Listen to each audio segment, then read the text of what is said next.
चलिए हम लोग का जो आज का टॉपिक है वह क्या है, Young's double slit experiment and expression for width of fringe. मतलब जो फ्रिंज होता है, फ्रिंज क्या होता है इसको भी हम लोग इसमें पहले जानेंगे, और उसके बीच की जो चौड़ाई क्या होता है उसको हम लोग कैसे फाइंड आउट करेंगे, उसके लिए हम लोग एक्सप्रेशन फाइंड आउट करना है। तो सबसे पहले पढ़ते हैं यंग डबल स्लिट एक्सपेरिमेंट क्या होता है। तो सबसे पहले स्लिट का मतलब क्या होता है। तो स्लिट का मतलब होता है छोटा सा होल, है ना, पर्दा अपारदर्शक कोई वस्तु उसमें छोटा सा जो होल होता है उसको हम लोग छिद्र के नाम से तो स्लिट कहते हैं। यंग ने अपने डबल स्लिट एक्सपेरिमेंट में क्या लिया, कोई एक वर्णी सोर्स ऑफ लाइट लिया। एक वर्णी मतलब जिससे सिर्फ एक ही प्रकार के कलर से मिलके वो बना होगा सोर्स, मतलब उससे जो निकलने वाला लाइट होगा सिर्फ कितने प्रकार के कलर देता होगा, एक ही प्रकार के जो है कलर का प्रकाश होगा। अब उससे कुछ दूरी पर अपारदर्शी एक पर्दा लिया। अपारदर्शी मतलब जिसको पार जो है पर्दा के आर पार जो है लाइट नहीं निकल सके। अब उसमें दो छोटा छोटा समान दूरी पर छिद्र कर दिया, मतलब यहाँ से जितना दूरी पर ही होगा उतना ही दूरी पर यहाँ पे S1 और S2 दो क्या कर दिया, छिद्र कर दिया। यह क्या है, हमारा होल है, जिसको हम लोग अब चूंकि यह छिद्र है तो इससे प्रकाश किरण बाहर निकलेगा। मतलब एक नए सोर्स ऑफ लाइट की तरह यह भी सपोज मान लो करेगा, क्योंकि बाहर से दिखेगा क्या लगेगा, यहाँ से प्रकाश आ रहा है। तो इस प्रकार के जो सोर्स ऑफ लाइट है इसको हम लोग कहते हैं कोहेरेंट सोर्स ऑफ लाइट के नाम से जानते हैं। अब कोहेरेंट सोर्स ऑफ लाइट से जब लाइट निकलता है अर्थात वेव जब निकलता है तो वह लाइट को क्या करता है, सुपरपोज करता है। क्या करता है, तो लाइट के जब सुपरपोज करता है तो सुपरपोजिशन के पश्चात क्या होता है, हम लोग कंडीशन पढ़े थे, जब दोनों सेम फेज में मतलब एक दूसरे को जो है ऊपर की ओर ही जब डिस्ट्रीब्यूट मतलब जो है क्या करता है, बाइसेक्ट करता है या फिर जो है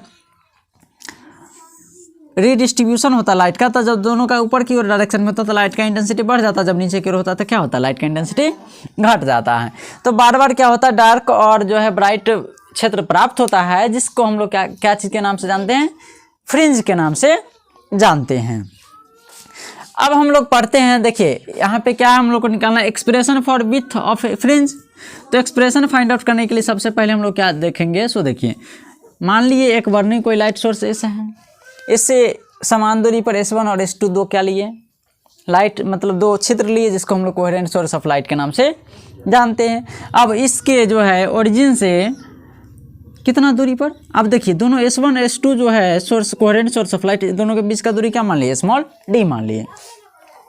अब S1 तथा S2 से जो है इसके Y से YN दूरी पर कोई मान लिए nवां फ्रिंज प्राप्त हो रहा है। क्या प्राप्त हो रहा है, nवां फ्रिंज प्राप्त हो रहा है। तो हम अब इसके बीच का जो डिफरेंसेस है पाथ का, वह मतलब इसके देखिए यहाँ पे यहाँ से यहाँ का जो दूरी है वह यहाँ से यहाँ तक की दूरी में ही पूरी है, मतलब इसके एक्स्ट्रा जो दूरी होगा, यह पाथ डिफरेंस क्या होगा, S2Q का वैल्यू क्या करेंगे, तो पहले हम लोग इसमें से यदि इसको घटा देते या फिर इसमें से इसको घटा देंगे तो क्या इसका वैल्यू निकल जाएगा ना, और यह जो है इसी के बराबर है। मतलब इसमें से इसको घटाने के बाद हम लोग इसके जगह पे हम लोग इसको वैल्यू पुट कर सकते हैं आसानी से, कोई दिक्कत नहीं। तो चलिए हम लोग देखते हैं इसका जो एक्सप्रेशन कैसे फाइंड होता है। देखिए अब हम लोग क्या बात करते हैं, त्रिभुज PB और S1 में, और यहाँ पे एक और त्रिभुज बन रहा होगा, देखिएगा समकोण PAS2 है ना। तो यहाँ पे पाथ डिफरेंस क्या है, कितना है, डेल्टा x है। तो सबसे पहले हम लोग लिखते हैं, मतलब दोनों जो वेव है उसके बीच का पाथ डिफरेंस क्या है, पाथ डिफरेंस डेल्टा x बराबर क्या होगा, तो हम लोग क्या पढ़े, जिस पूरा में से इसको घटा देंगे या पूरा में से इसको घटा दे, बात सेम है। तो क्या हो जाएगा S2P और माइनस S1P। अब हम लोग पहले क्या किसका वैल्यू निकाल लेते थे, S1P का वैल्यू, फिर किसका वैल्यू निकाल लेते हैं, S2P का वैल्यू। तो समकोण त्रिभुज यहाँ पे देखिएगा, राइट एंगल ट्रायंगल बन रहा है S1BP, किसमें, इन ट्रायंगल S1BP। तो क्या हो जाएगा S1P बराबर, तो S1P बराबर क्या हो जाएगा, तो यह हाइपोटेनस का काम कर रहा है, तो बेस स्क्वायर प्लस में परपेंडिकुलर स्क्वायर, मतलब बेस का वैल्यू क्या है, √अंडर S1B का होल स्क्वायर, अब प्लस में क्या हो जाएगा BP का होल स्क्वायर, है ना। अब देखिए यहाँ पे S1B जो है वह किसके बराबर होगा, S1B, इसका वैल्यू क्या हम लोग माने हैं, कैपिटल मतलब कैपिटल D का स्क्वायर, अब प्लस में BP, यही है ना। अच्छा हम लोग पूरा में से इतना को घटा देंगे तो निकल जाएगा क्या, मतलब इसमें से हम लोग इसको घटा देंगे तो इसका वैल्यू आसानी से फाइंड आउट हो जाएगा। दैट मीन्स क्या होगा, YN और माइनस में D/2 का होल स्क्वायर। अब इसको हम लोग ऐसे तो लिख सकते हैं डी स्क्वायर प्लस में वाई एन माइनस में डी बाई टू का होल स्क्वायर, सबका पावर क्या लिख सकते हैं 1/2। लेकिन यहाँ पे देखिए सबसे पहले हम लोग 1/2 लिखने से पहले हम लोग क्या करते हैं, या फिर लिख सकते हैं कोई दिक्कत नहीं है 1/2। अब यहाँ से हम लोग क्या करते हैं, दोनों में से डी स्क्वायर कॉमन ले लेते हैं, इसमें से और इसमें से भी। तो डी स्क्वायर कॉमन लेंगे तो क्या बचेगा यहाँ पे 1 और प्लस में इस डी स्क्वायर निकल गया 1 बचा और प्लस में वाई एन माइनस डी बट्टा 2। और चूंकि हम लोग यहाँ पे क्या किए हैं, स्क्वायर कॉमन लिए हैं ना, यहाँ पे तो था नहीं, मतलब गुना में कॉमन जब भी होता है गुना में से होता है, तो इतना से हम लोग क्या कर देंगे, इसमें भाग भी कर देंगे और सबका पावर क्या होगा 1/2। तो पावर 1/2 है तो इसको अलग करेंगे तो सिर्फ डी निकलेगा, क्या बचेगा 1 प्लस में वाई एन माइनस डी बट्टा 2 का, यहाँ पे इसका होल स्क्वायर भी ना, होल स्क्वायर और बट्टा में क्या हो जाएगा डी का स्क्वायर। अब इसको हम लोग क्या लिख सकते हैं, पूरा का होल स्क्वायर लिख सकते हैं। देखिए इसको पूरा का होल स्क्वायर लिख सकते हैं, इस सब के पावर कितना 1/2। और हम लोग बायनोमियल थ्योरम से जानते हैं एक चीज़, जो 1 प्लस एक्स के पावर n है ना, 1 प्लस एक्स के पावर n जो होता है, या किसके बराबर होता है, लगभग बराबर होता है 1 प्लस एन एक्स के बराबर होता है। तो यहाँ पे क्या हो जाएगा d इंटू 1 प्लस और n के जगह पे क्या हो जाएगा 1/2 और क्या हो जाएगा वाई एन माइनस डी बट्टा 2 और बट्टा डी का होल स्क्वायर, यही ना। अब देखिए यहाँ पे हम लोग क्या करते हैं, डी से गुना करते तो क्या हो जाएगा डी और प्लस में डी बाई 2 और इंटू में वाई एन माइनस डी बट्टा 2 का होल स्क्वायर। बट्टा में क्या होगा डी का स्क्वायर अलग करेंगे, डी स्क्वायर इसे ही कट गया, कितना आ गया डी प्लस में 1/2d इंटू में वाई एन माइनस डी बट्टा 2 का होल स्क्वायर। अब इसी प्रकार से हम लोग बात करते हैं, इसी प्रकार S1D का वैल्यू S1P का हम लोग S2P का निकालते हैं, किसका, देखिए यहाँ पे हम लोग माइनस किए थे तो यहाँ पे क्या आया माइनस, और यदि हम लोग प्लस कर देंगे तो क्या आ जाएगा प्लस में आ जाएगा। तो S2P बराबर डायरेक्ट हम लोग लिख लेते हैं, या फिर आप लोग इतना कुछ करेंगे ना तो फिर से वही वैल्यू प्राप्त होगा जो हम लोग लिखेंगे। तो क्या होगा S2P बराबर डी प्लस में 1/2d और इंटू में वाई एन प्लस में डी बाई 2 का होल स्क्वायर। अब हम लोग इसीलिए क्या निकाल लेते, पाथ डिफरेंस डेल्टा एक्स, इसीलिए डेल्टा एक्स बराबर क्या हो जाएगा, तो S2P माइनस S1P। कोई दिक्कत नहीं किसी को। चलिए आगे हम लोग देखते हैं, आप लोग वीडियो का स्किप करके लिख लेंगे।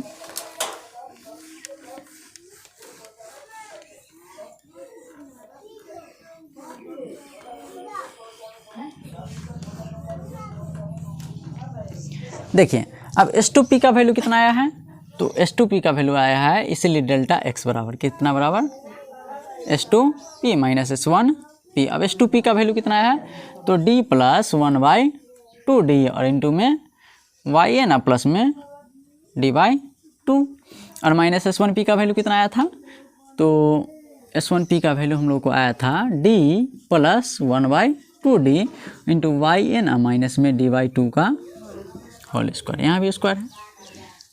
अब हम लोग क्या करते हैं इसको, तो D प्लस में 1/2d और इसको हम लोग किस फॉर्म में तोड़ते हैं, a प्लस बी के होल स्क्वायर। तो क्या होगा a स्क्वायर प्लस 2ab, तो 2 और a के जगह पे y है ना, b के जगह पे कितना है d बट्टा 2 और प्लस में b स्क्वायर, तो d स्क्वायर बट्टा में क्या हो जाएगा 4 है ना, माइनस d और माइनस फिर इसका क्या होगा, तो 1/2d और इंटू में a square plus minus 2ab, तो माइनस 2 yn इंटू में डी बाई 2 और प्लस में क्या होता है b स्क्वायर, मतलब d स्क्वायर बट्टा में कितना हो जाएगा 4 है ना, d से d कट गया।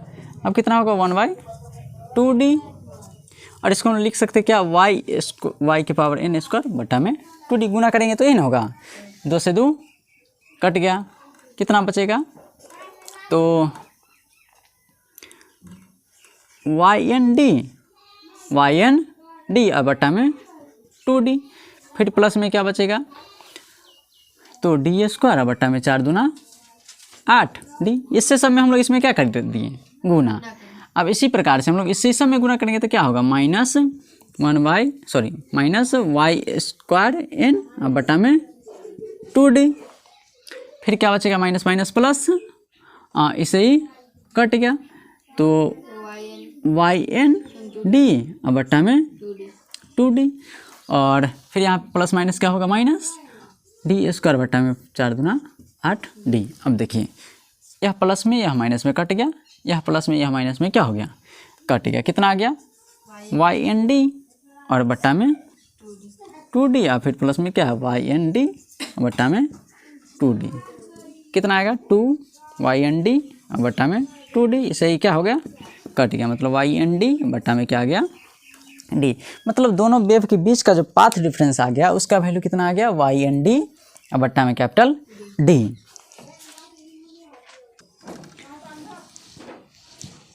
अब देखिए चूंकि ब्राइट फ्रिंज जो प्राप्त होता है वो कितना दूरी पर, वाई एन दूरी पर होता है ना। तो ब्राइट फ्रिंज के लिए जो पाथ डिफरेंस होगा, ब्राइट फ्रिंज के लिए, किसके लिए, ब्राइट फ्रिंज के लिए पाथ डिफरेंस क्या होगा। तो ब्राइट फ्रिंज के लिए हम लोग पढ़े हैं पाथ डिफरेंस या पाथ बराबर क्या होता है, तो वाई,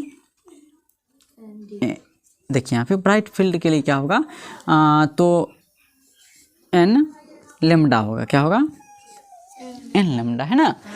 अब देखिए चूंकि एनमा पे ब्राइट प्राप्त होता है तो उसे ठीक पहले कैसा होगा, डार्क होगा, कोई दिक्कत नहीं, क्योंकि हम लोग जानते हैं अल्टरनेट फॉर्म में जो है डार्क और ब्राइट प्राप्त होता है। तो चूंकि एनमा पे जब ब्राइट प्राप्त होता है तो उसे ठीक पहले क्या होगा, डार्क प्राप्त होगा। अब जो है ब्राइट के लिए जो हम लोग पढ़े, तो ब्राइट के लिए कंडीशन क्या है, वाई एन डी बटा में डी बराबर एन लेमडा, है ना। अब इसे ठीक पहले यहाँ से हम लोग किसका वैल्यू निकालते हैं, तो यहाँ से हम लोग क्या निकाल लेते हैं, वाई एन का वैल्यू, किसका, कोई दिक्कत क्या, तो वाई एन का वैल्यू क्या हो जाएगा, तो एन लेमडा और डी बटा में डी, है ना। अब हम लोग यह ब्राइट के निकला, अब हम लोग किसके लिए निकालते हैं, डार्क के लिए। तो क्या हो जाएगा, वाई एन माइनस 1 होगा, ठीक है, इससे पहले वाला डार्क होगा। तो क्या हो जाएगा, एन माइनस 1 इंटू में लेमडा डी बटा में क्या हो जाएगा, स्मॉल डी, कोई दिक्कत नहीं। अब देखिए हम लोग दोनों के बीच का पाथ डिफरेंस निकालते हैं, क्या निकालते हैं, मतलब यहाँ पे अगर ब्राइट प्राप्त हुआ तो यहाँ पे क्या होगा, क्या प्राप्त होगा, तो यहाँ पे ब्राइट है तो यहाँ पे डार्क प्राप्त होगा। तो दोनों के बीच का जो डिफरेंस होगा क्या करेंगे हम लोग, पूरा जो था ओरिजिन से इसका जो दूरी था उसका, मतलब ओरिजिन से ब्राइट की दूरी जो कि क्या निकला, वाई एन, है ना। वाई एन क्या निकला है, ओरिजिन से ब्राइट की दूरी, और वाई एन माइनस 1 क्या होगा, ओरिजिन से डार्क की दूरी। तो दोनों के बीच की दूरी को जब हम लोग मतलब इसमें से इसको घटा देंगे तो बीच का पाथ डिफरेंस निकल जाएगा ना। तो इसलिए क्या हो जाएगा, पाथ डिफरेंस बराबर Y n minus Y n minus 1, कोई दिक्कत नहीं।